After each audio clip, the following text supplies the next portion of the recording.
Today, Halloween is seen as a fun holiday that allows people to dress up and become someone else for a night and collect as much candy as possible. But how did it start? Around 2,000 years ago, when the Celts were in what is present-day Ireland, the United Kingdom and northern France, they created Samhain. The ancient Celtic festival of Samhain, which included people having bonfires and dressing up to scare off ghosts and other evil spirits. The spirits were thought to damage crops and cause trouble. Samhain is believed to have started Halloween.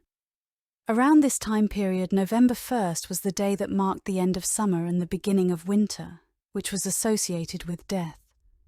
They believed that the worlds of the living and the dead collided on the night of October 31st, so they created Samhain. Celts believed that the spirits not only caused trouble and damaged crops, but also affected the priests as well. They believed that the spirits made it easier for the priests to predict the future. To please the Celtic deities and prevent the spread of trouble, the Celts made bonfires, where they sacrificed animals and parts of their crops instead, in hopes to receive future predictions.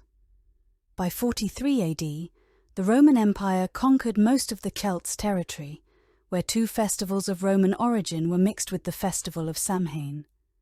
The first of the two festivals added was Feralia, celebrated in late October when the Roman commemorated the dead. The second festival was to honor Pomona, the goddess of fruit and trees. Pomona is represented by an apple, which is where bobbing for apples on Halloween is thought to originate from. By the 9th century, the strong influence of Christianity spread into the Celtic lands, where it started to blend into the Celtic culture. The Church made November 2nd All Souls' Day in 1000 AD, which they honoured the dead.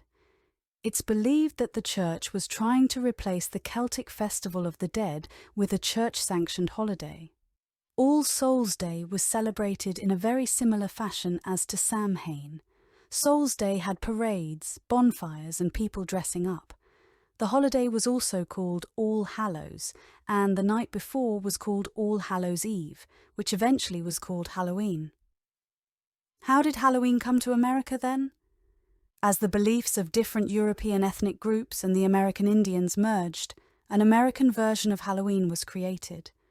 The celebrations included public events to celebrate the harvest. To celebrate, neighbors would share stories, tell fortunes, dance and sing. The holiday was popularized until the second half of the 19th century, when new immigrants came to America. Many of the new immigrants were Irish, which was thought to have helped with the popularization of the holiday especially. Influenced by Europeans, Americans began dressing up and going house to house, asking for money or food. Many women believed that on Halloween they could predict their future husbands by doing tricks with yarn, apples, or mirrors. This is what is thought to have created trick or treat that we know today. By the 1800s, the Halloween we know today was created. People started to move towards partying and celebrating as a community instead of focusing on witchcraft, magic, and evil spirits.